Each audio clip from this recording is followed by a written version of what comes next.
Good morning, students. Today I am going to teach you the new chapter mensuration.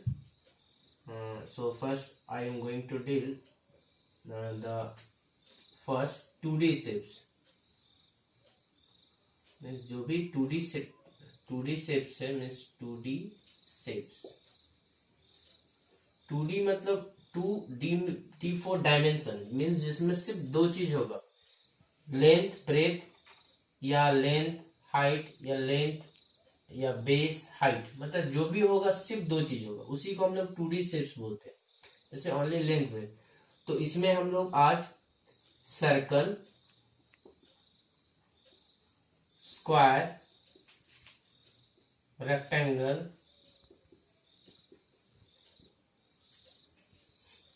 फिर triangle, trapezium, parallelogram,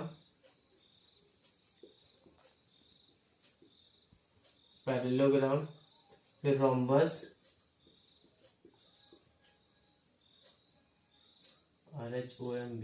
rhombus, और यहाँ पे circle है, फिर semi circle का भी देख लेंगे. ये सब जो 2D शेप्स है इन लोग का हम लोग पेरीमीटर एंड एरिया दोनों देखेंगे. ठीक है, फर्स्ट हम लोग स्क्वायर से शुरू करते हैं. ठीक है, स्क्वायर एक ऐसा 2D शेप्स है मीन्स ऐसा पैरेललोग्राम है जिसका ऑल साइड इक्वल एंड इसका जो वर्टेक्स एंगल है वो 90 डिग्री होता है. मीन्स अगर हम स्क्वायर का अगर हम इस फिगर बनाए तो ये मेरा स्क्वायर हुआ. ठीक है, इसका खास बात कि इसका all sides equal and this is 90 degree होता है. ठीक है, मीन्स अगर हम इसको साइड ले ले मीन्स सारा साइड का लगे तो अभी हम बेसिक जो बता रहे हैं, एरिया जो होता है वो बेस इंटू हाइट होता है. कोई भी शेप का अगर हम एरिया का बात करेंगे तो बेस इंटू हाइट होता है. इसी कंसेप्ट पे हम लोग सारा का एरिया को क्या करेंगे, डिराइव करेंगे. क्योंकि यह स्क्वायर है, इसका बेस भी साइड है और हाइट भी साइड है, तो इसका जब हम लोग एरिया निकालेंगे तो साइड इंटू साइड मीन्स यही इसका एरिया हो गया. तो हम लोग जो एरिया ऑफ स्क्वायर जो पढ़ते हैं ऑलवेज क्या पढ़ते हैं, साइड इंटू साइड पढ़ते हैं. फिर से हम लोग पेरीमीटर का बात करेंगे. पेरीमीटर का जनरल कंसेप्ट क्या है कि जो भी इसका बाउंड्री है मीन्स लेंथ ऑफ जो बाउंड्री है मीन्स आउटर बाउंड्री का बात करते हैं. हो सकता है बीच में भी एक दीवार हो तो बीच का हम लोग बात नहीं करेंगे, only outer boundary means sum of all sides means जो भी इसका बाउंड्री जो साइड है उसको हम लोग ऐड करते हैं. मीन्स यहाँ पे साइड को अगर जोड़ेंगे तो side plus side plus side plus side, क्योंकि 4 टाइम्स है तो 4 बार अगर साइड को जोड़ेंगे तो 4 इंटू साइड हो जाए. तो ये स्क्वायर का क्या हो गया, पेरीमीटर हो गया. ठीक है, तो स्क्वायर का पेरीमीटर क्या हो गया, 4 इंटू साइड.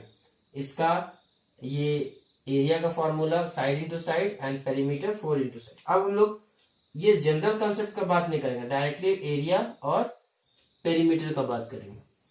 अब हम लोग आते हैं रेक्टेंगल पे.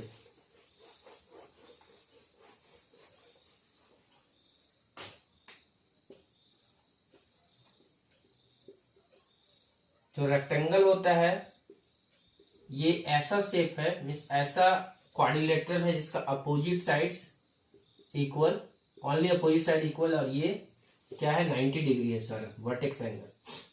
मीन्स इसका जो एरिया है क्योंकि ये अपोजिट ओनली इक्वल मतलब ये दोनों साइड इक्वल होगा तो इसको चलो हम लोग एल से दिखा रहे हैं. एल फॉर लेंथ एंड ये दोनों इक्वल मतलब ये दोनों ब्रेथ हो जाएगा मीन्स बी फॉर ब्रेथ. तो हम क्या बोले, बेस इंटू हाइट, क्योंकि यहाँ 90 डिग्री थी बेस हो जाए तो इसका एरिया हो जाएगा एल इंटू बी. और जब पेरीमीटर का बात करेंगे तो एल मेरा 2 बार है, बी भी मेरा 2 बार मीन्स 2 कॉमन, तो 2 इंटू एल प्लस बी, इसका क्या हो गया ये पेरीमीटर. ओके, तो रेक्टेंगल के एरिया आपको लर्न रखना है कि length into breadth and perimeter 2 into L plus B means length plus breadth. ये हो गया रेक्टेंगल का. अब हम लोग आते हैं सर्कल का. ये हो गया सर्कल. अगर हम इधर से लेंथ मान ले तो इसका टोटल लेंथ अगर बीच का माने तो ये भी एक्चुअली डी हो जाएगा, डायमीटर हो जाएगा. ऊपर से नीचे अगर ब्रेथ माने तो वो भी डी ही हो जाएगा. मीन्स इसमें एक्चुअली सर्कल एक सर्कुलर शेप है मीन्स ये सर्कुलर होता है. मीन्स ऐसा एक पाथ है जो एक फिक्स पॉइंट से ये जो आर्क दिख रहा है मतलब ये पाथ है वो फिक्स डिस्टेंस में होता है, और ये जो फिक्स पॉइंट से ये जो आर्क दिख रहा है मीन सर्कल का जो डिस्टेंस होता है उसको हम लोग आर से दिखाते हैं, mean distance R for radius है। तो सर्कल का जो एरिया होता है वो पाई आर स्क्वायर, और जो पेरीमीटर लेकिन यहाँ पे पेरीमीटर के जगह पे एक स्पेशल नेम इसका यूज किया गया है जिसको हम लोग सर्कमफेरेंस बोलते हैं। मीन्स पेरीमीटर और सर्कमफेरेंस सेम चीज है, दोनों का मीनिंग सेम है, बट हम लोग सर्कल के केस में हमेशा ये वर्ड को यूज करेंगे। तो इसका जो सर्कमफेरेंस होता है वो 2 पाई आर होता है। यहाँ पे हम लोग देख रहे हैं पाई एक नया यहाँ पे टर्म दिख रहा है, इसको हम लोग पाई पढ़ते हैं, PIE पाई, और इसका जो वैल्यू होता है पाई का वैल्यू आपको याद रखना है 22/7 और या तो 3.14। ये जनरली क्वेश्चन में बहुत बार दिया रहता है कि दोनों में से कौन सा वैल्यू यूज करें। एक्चुअली दोनों का जो वैल्यू है रियल में देखा जाए एक्चुअली दोनों सेम नंबर है, क्योंकि अगर 22 को 7 से डिवाइड करेंगे तो अप्रोक्स मेरा 3.14 ही आएगा, लेकिन यूज करेंगे अलग अलग जगह पे। अगर रेडियस 7 के टेबल में दिया हुआ, अगर रेडियस 7 के टेबल मतलब 7 के टेबल में हो सकता है 7, 14, 21 इस टाइप का दिया रहेगा, उस समय हम लोग ये यूज करेंगे। और 7 के टेबल में रेडियस नहीं गिवन होगा तो 3.14 यूज करेंगे। अब हम लोग सेमी सर्कल का बात करते हैं। सेमी सर्कल मतलब इसका आधा है ना, जब हम लोग सर्कल को हाफ कर देंगे तो ये सेमी सर्कल बन जाएगा। तो ये बहुत आसान है। एरिया का बात करेंगे तो 2 से डिवाइड कर देंगे, पाई आर स्क्वायर बाय 2, और इसका जब हम लोग सर्कमफेरेंस का बात करेंगे तो 2 से इसको भी डिवाइड कर देंगे, मतलब हाफ का बात हो रही है, लेकिन यहाँ 2 कट गया तो इसका जो सर्कमफेरेंस हो जाएगा ओनली पाई आर हो जाएगा सेमी सर्कल का, और एरिया हो जाएगा पाई आर स्क्वायर बाई 2, मीन सिर्फ 2 से डिवाइड कर देना, क्योंकि सर्कल का हाफ है तो एरिया भी हाफ हो जाएगा एंड जो सर्कमफेरेंस है वो भी हाफ हो जाएगा। अभी हम लोग semi circle, circle, square, rectangle का बात, अब हम लोग ट्रायंगल का बात करते हैं। ट्रायंगल हो सकता है इस टाइप का दिया रहे या इस टाइप का दिया रह सकता है, 2 केसेस हो सकता है। लेकिन एरिया निकालने के लिए हमको एक्चुअली इसका, चूंकि इसमें हाइट को है नहीं, हाइट मतलब परपेंडिकुलर होना चाहिए, उसके लिए हम लोग अलग से हाइट ड्रॉ करते हैं। चलिए हाइट गिवन होगा, इसमें परपेंडिकुलर है, मीन्स ये बेस हो गया, ये हाइट हो गया, ये बेस हो गया पूरा यहाँ से यहाँ तक, ये हाइट हो गया। तो एरिया ऑफ जो ट्रायंगल होता है, एरिया ऑफ ट्रायंगल वो half into base into height, ये आपको याद रखना है। एरिया जो ट्रायंगल है half into base into height. और जब इसका हम लोग पेरीमीटर का बात करेंगे तो ये ABC दे देंगे, तो ये जनरल कंसेप्ट पर ही काम करेगा कि सम ऑफ ऑल साइड्स, मीन्स यहाँ से perimeter AB plus BC plus AC हो जाएगा।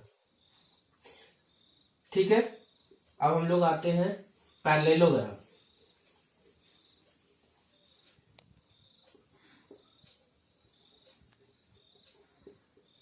पैरेललोग्राम, ये ट्रायंगल हो चुका है, अब पैरेललोग्राम पे आए हम लोग।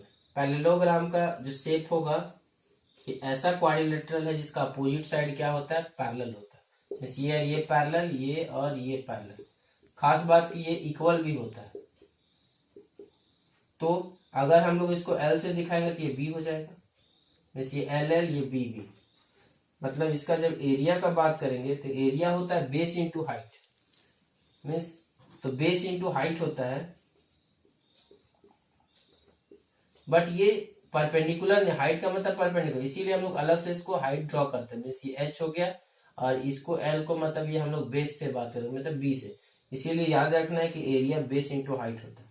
अभी ट्रायंगल का एरिया हम बोले थे half into base into height, तो इसको जब डिवाइड करते हैं तो यहाँ की क्लासेस का बात है कि ये 2 इक्वल ट्रायंगल में ये डिवाइड हो जाता है। तो एक्चुअली ये पूरा बेस इंटू हाइट है, तो आधा एक ट्रायंगल का कितना, half into base into height, यहाँ से डिराइव हुआ था ट्रायंगल का फॉर्मूला। पेरीमीटर का बात करेंगे तो जो रेक्टेंगल का पेरीमीटर होगा वो इसका भी होगा, क्योंकि रेक्टेंगल में भी ये बेस 2 था और 2 लेंथ है, मीन्स इसमें भी 2 इंटू L प्लस बेस हो जाएगा, मतलब सेम टू सेम हो जाएगा जो रेक्टेंगल और पैरेललोग्राम का पेरीमीटर। अब हम लोग बात करेंगे ट्रेपेजियम का। ट्रेपेजियम एक ऐसा क्वाड्रिलेटरल है, क्वाड्रिलेटरल मतलब 4 साइड का पॉलीगन, जिसका सिर्फ 1 पेयर पैरेलल होता है। तो इसका जो एरिया होगा उसको याद रखना है, इसमें चूंकि इसमें भी परपेंडिकुलर नहीं तो वहां पे हम लोग हाइट ड्रॉ करेंगे, मतलब ये H और मान लेते हैं ये जो पैरेलल साइड है ये ए है और एक मान लेते हैं सेकेंड वाला बी है, मीन्स इसका half into sum of parallel side, तो सम पैरेलल साइड का लेंथ इंटू हाइट होता है। ये आपको याद रखना है किसका, तो ट्रेपेजियम का area, half into sum of parallel side का लेंथ एंड हाइट से इंटू। पेरीमीटर का बात करेंगे तो चारों साइड को हमको ऐड करना होगा, ठीक है। पेरीमीटर का जनरल कंसेप्ट ही है कि सम ऑफ ऑल साइड्स। अब हम लोग आते हैं रोम्बस पे। ये रोम्बस, ये एक ऐसा पैरेललोग्राम है। रोम्बस एक ऐसा पैरेललोग्राम है जिसका ऑल साइड्स क्या हो जाएगा, इक्वल, ठीक है। मीन्स ये सारा इक्वल, अगर हम लोग साइड का बात करेंगे तो सारा साइड हो जाएगा। तो इसका एरिया एक्चुअली डायगोनल से रिलेटेड है। खास बात इसका कि ये परपेंडिकुलर होता है। तो रोम्बस का जो एरिया होता है वो half into product of diagonals, अगर हम इसको D1 और इसको D2 मान ले तो half into D1 into D2 हो जाएगा। ये रोम्बस का एरिया हो गया। और इसका पेरीमीटर का बात करेंगे तो 4 इंटू साइड हो जाएगा, क्योंकि इसका ऑल साइड्स इक्वल है। तो जैसा स्क्वायर का पेरीमीटर होगा वैसा रोम्बस का भी हो जाएगा। आपके क्लास में ये सारा हो गया। आपके क्लास में बात कर क्वेश्चन किस टाइप का है, सिंपल सा हम एक क्वेश्चन एग्जांपल लेते हैं। जैसे इस टाइप का क्वेश्चन है, मिक्स करके दिया गया, ये 2 सेंटीमीटर, ये 2 सेंटीमीटर और ये 3.5 है इसका रेडियस, ठीक है, सेंटीमीटर। तो क्या बोला है कि ये अगर एक एंट है, अगर इसके यहां से स्टार्ट करती है इधर मूव करना और वापस यहीं पे आके इस पाथ से यहाँ पे आके रुक गया, ये टोटल लेंथ कितना कवर की। तो टोटल लेंथ मतलब यहाँ पे एक सेमी सर्कल है, फिर ये पाथ है, इसका तो चलो ठीक है, मतलब अगर हम ए बी सी और ये डी, तो इसमें अगर हम टोटल पाथ का बात करें, लेंथ ऑफ टोटल पाथ, तो इसमें मेरा A B plus B C और ये इसका सेमी सर्कल का circumference, mean circumference of semi circle, means इसका ए बी कितना है 2, ए बी 2 और सर्कमफेरेंस हम अभी बताए थे सेमी सर्कल का ओनली पाई है, मीन्स ये 2 प्लस पाई का वैल्यू थे बोले थे 22/7 कब लेने, जब ये रेडियस 7 के टेबल में दिया था। 7 के टेबल में 35 आता है, ये 3.5, तो ये 7 के टेबल में 0.5 बार में अगर इसको प्लस करेंगे प्लस और ये 5 से इंटू करेंगे, 5 2 जा 10, 5 2 जा 10, 1 11, 1 डिजिट के बाद डेसिमल लगेगा, मीन्स 11 प्लस 4 15 सेंटीमीटर ये टोटल पाथ निकल जाएगा ये एंट का मूवमेंट का। तो इस तरीके से हम लोग कोई भी क्वेश्चन को क्या करेंगे, बनाएंगे। फार्मूला मेनली इस क्लास में एक्चुअली मेंसुरेशन चैप्टर में आपको लर्न होना चाहिए, तभी ये चैप्टर बहुत इजी वे में बनेगा। Okay, thank you.